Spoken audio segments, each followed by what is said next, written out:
Okay, today's t-shirt is Cheech and Chong, who were famous for their harebrained antics and smoking enormous bits of herb called marijuana. I've got my Project Orange hat on, and I've even got Project Orange as a spray to go out. Project Orange has to do with Donald Trump and his orange hair. And what would these two guys say about Donald Trump? Man, what a square. Let's see. I was going to talk to you about the fat controllers. Um, do I believe that we live in simulated reality? Absolutely. This world is phony baloney, and your highly negative experiences that you have on this planet don't need to happen. They are set up by, Stuart Wilde calls them the fat controllers. They are mostly human, and even the ones that aren't human are of equivalent nature to humans. I was going to say intelligence, yes, to intelligence, but people who understand empathy and understand compassion and ditch it. They ditch it for the sake of the simulated reality. They ditch it mostly because they can. So, if you're trying to awaken people, and I mean, do these people have compassion, Cheech and Chong? Yes. I mean, they're funny to watch and, they get high and they're having a good time, but are they out to hurt anybody? No. No. Cheech and Chong are never about to hurt anybody. They're about having a good time and, basically trying to avoid the squares, like the Donald Trumps. Square is a very old term. I'm sure it goes back to the 1960s and 1970s. I'm not sure any earlier, but it's definitely someone who. The other one was, are you hip? If you're hip back in 1971, it means do you smoke weed? Are you hip? But if you're square, you probably come from you're very white bread. In other words, you're just an old white person that goes to a traditional church. You probably drink booze, but you have a veneer of white privilege. Is basically you stink of white privilege, stinky white privilege, and you're definitely a racist. Uh, there was no such thing as the word homophobia in 1971. Everyone hated gays. So it wasn't. There wasn't even like people knew racism, but they never. They didn't know like homophobia. Being someone who disliked homosexuals. That was just normal. You know that jump hadn't happened yet. Who else was generally hated? Um, Foreigners, generally speaking. If you were in the United States, Asians were looked down upon as being third rate. Racism was just horrible. It was horrible. It was horrible. And was it true? I think if you look to see the way the Japanese Empire in World War II, World War II treated its prisoners, they were the most brutal. Were they racist towards others? Yes. So it wasn't like just white people had nasty racism. The Japanese did too. But still, is it simulated reality? Everything I get, at least today, in our experience, is our world is controlled by complete assholes. And how do they do it? It's somehow being done by, I can't figure it out. But I know from dealing with my associates in wherever they hide, that they are among these kind. They know and understand everything that you're supposed to learn as humans, from kindergarten, sharing and being kind to others, and they don't. So are they mentally ill? Yes. They are severely mentally ill, severely emotionally ill, and what can you do to fix them? They're disgusting. They're absolutely disgusting. These creatures will, like many humans, they will pretend to have compassion for others. And yet, they'll drop it for the sake of their story, which is causing great pain in others. Is it mind control of other people that you see around? Um, Somehow minds are controlled, yes. So even the things that I come out with and say, and sometimes you see them here, and I don't know what I'm going to say. So who controls what's going to come out of my mind? Why do I say that? Because it's not like I'm going to think up, a million things that I'm going to talk about. I just do it ad lib. Where does the ad lib come from? The other side of my brain? No. Why do I say that? Because it's all consciousness here. Everything is consciousness. I keep coming back to it. This appears to be physicality to our physical body, but it is all in consciousness. There's nothing outside of consciousness. So how is it that certain beings who are the fat controllers can control our minds and our situations and what might appear to be magic? I think it's technological, and we don't have access to it on planet Earth, but we definitely experience it. Did we sign up to come into this simulated reality? No. We were possibly the idea is that we were born into bondage.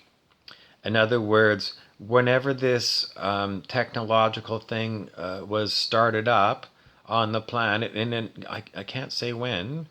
How far back does this go? Um, I can't say. I can't say. Was it around back in the time of the ancient Greeks? Could be. Could be. It could be that this planet was used for experiments by other beings. Let's say other humans, okay? Other humans of previous civilizations. No one knows from where or how, and no one really understands how you get from one dimension to another. Who created all these dimensions? I'm not going to say that there wasn't a beginning creator. Perhaps there was. Maybe I can't figure it out. But somewhere along the lines, this planet was set up as an experiment for sentient beings. Sentient means people that know that they're people and they have these experiences. They've got emotions. They've got a physical body that feels. They've got a mental body that can learn. And if they can connect to the silence, they might get to some other kind of intelligence. Is it the highest wisdom? I think a lot of times that's distorted. So what does it really mean? It means it is a horrible nightmare place, and it is here by design. And many of the people that are here in the planet actively enjoy being nasty.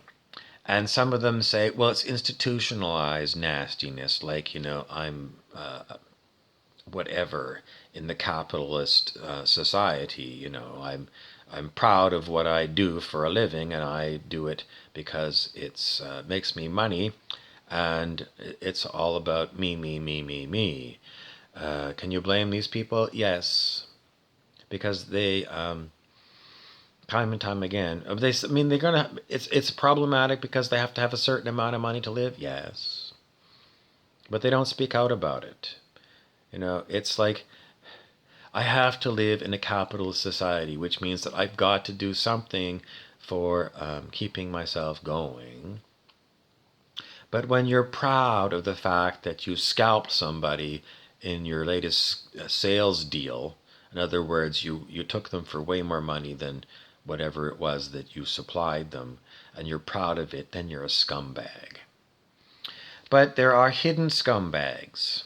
And whoever designed this super hologram, I don't say it's a flat earth, I don't say it's a globe, I call it a hologram, just like the holodeck on Star Trek The Next Generation. It's a hologram kind of place, and yet there are sentient beings in here called humans and perhaps a lot of other animal life that are treated horribly here, and the fat controllers that run my life are laughing and they're saying various things. They're absolutely scumbags. What should be done with them? They should be deleted. Can you delete these kind of beings from consciousness? Sure. I don't know how, but if I have to make a choice between yes they can and yes no they can't, yes they can. Who would delete them? Me. They know this because I've told them a number of times. And then, on with the show, on with the show. It's not a show. For me, it's an experience and it's a house of horrors. When you get to know these fat controllers and what they're like and their patterns, they're unbelievably nasty. Unbelievably nasty, unfeeling, unempathetic. They are so phony, the ultimate phonies. And when are they going to fall? Well, Stuart Wilde, the metaphysical writer, had visions and communications with other beings that said it was all in the works. The angel numbers I see say stay positive, which means believe that these ones are coming to an end. Dolores Cannon and her hypnotic tranced people, they always said this is the time of the great awakening, not a Donald Trump election campaign, but a great time, a spiritual awakening. If you were in visiting the architect of Keanu Reeves' Matrix, all of these things could be discounted. In which case you would have no hope. Everything would be a phony baloney hope. The point of the matter is, while you're here, you have to have hope that this is all going to end well. You have to have hope, because otherwise you will buy in to the sickness of the fat controllers. And I've seen it even among young people who are teaching things like chakra activations. And then at the end of it, they admit, now you got to do some black magic, which is basically you're going to have to become someone who lies in order to make lots of money from what you've just learned. 30 years old and you're corrupt as hell. Your soul is corrupt. Is it mind control?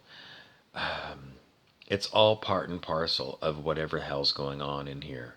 Are people saying things that they wouldn't say if they were pure and not contaminated? Yes. This place is so filthy contaminated. How do you get to the point where you delete the negativity and delete the ones that appear to you as being so nasty?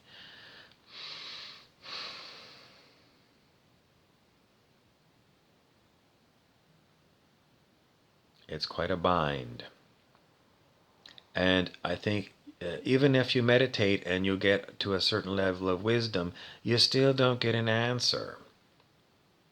Some people say love is the answer, but that's, I don't know. It doesn't work. Why doesn't it work? Because the shaman looks is something that I say from time to time. In other words, in the Old Testament, when Lot left Sodom and Gomorrah And he told his wife, because God told him, don't look back. And Lot's wife turned around as they were just leaving the mountain range over top of Sodom and Gomorrah. She looked back and she turned into a pillar of salt. The shaman would look backwards. I think the problem with this interpretation of Lot's wife is like she turned around to look to see what was going on at Sodom and Gomorrah. That's an incorrect interpretation as far as I'm concerned. What she did is she looked back and she became whatever was going on.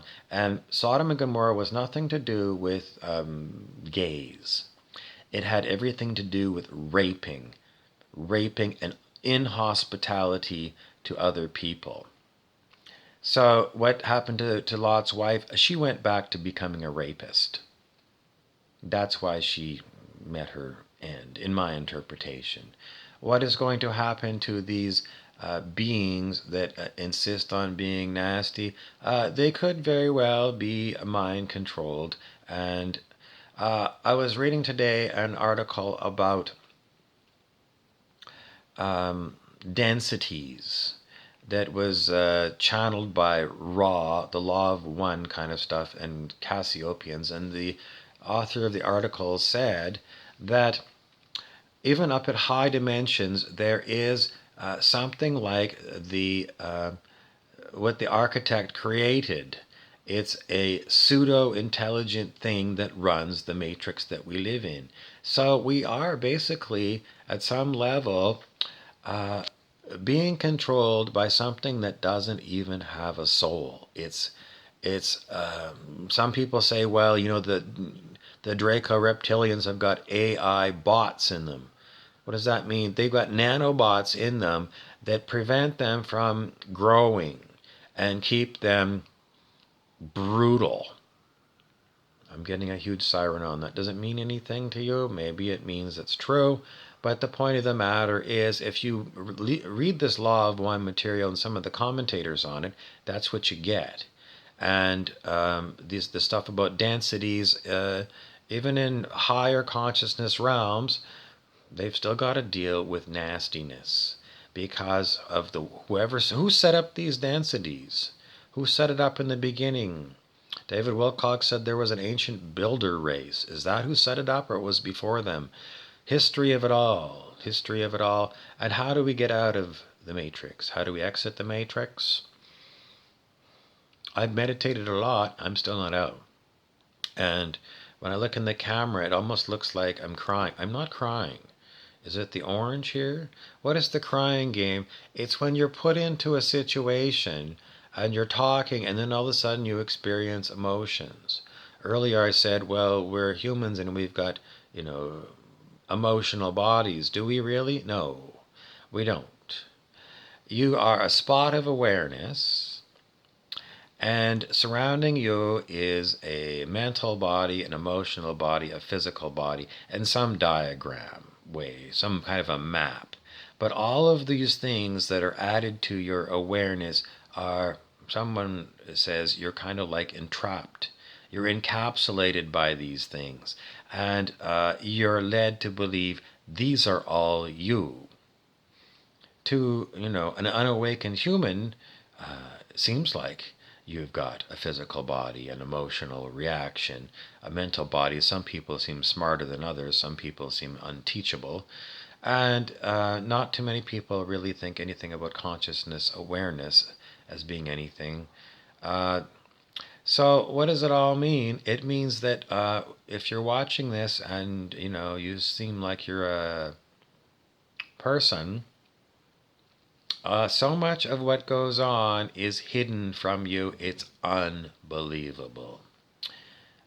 And the blame game, well, if you can unplug everyone from the negativity fields and the things that make them not compassionate, not kind, because if they're all just walking around bits of awareness and everything else is going on around them and they don't have any control, the idea is that you're basically here to witness the shit show. And that's what you're doing. You're witnessing the shit show. Why? There's no purpose to it. It's here as a nightmare. What about all the good things that happen? The good things are rationed. This planet is all about rationing. Everything is rationed by control freaks. How to exit the matrix? I don't know. The best hope is if enough people awaken by meditating a lot, perhaps we can shift things. Otherwise, maybe you'd like to try some marijuana, and please avoid a lot of other hard drugs. Even marijuana, the problem with marijuana is so many of these derivatives, the concentrates are way too strong for human use. Way too strong. So avoid them. Edible marijuana is problematic because you don't know what kind of dose you're going to get, and you might end up so that you can't function, you can't even walk. So, and then the problem, some people talk, it just never ends. So, what is safe on this planet? Apparently, even in Cairo, the air is so polluted you can't breathe. So, what does it mean? You have to do your own personal work. Try and get through each day. Drink lots and lots of water, way more water than you might think. You should pee clear every time you pee. If you got yellow tinge to your pee, like it's like, the color of my yellow shirt here, or, that dark orange color, that's way too much yellow. You should have it only a little tiny tinge of yellow. It should be mostly clear. If you're not getting that much clear, you need to drink way more water. Avoid booze, avoid drugs, minimize your prescription drug use. It could be difficult. If you're going to smoke weed, try to do it very moderation. If you become a daily habit, it's a problem. What if it's a daily habit of like a couple of tokes? Then you might be okay. But if you get up first thing in the morning and you're like Cheech and Chong and you're hitting the bong all day, you've got a problem. So is there anything on the planet that's not addictive? I mean, sex is addictive. Food can be addictive for some people. Some people just they eat enough food for 3 people all the time. Is there anything that's not addictive on the planet? It's a very difficult thing to exit the matrix. I wish you well, and if you do have a chance to visit with Cheech and Chong, try to laugh. I'm Harry Weaver.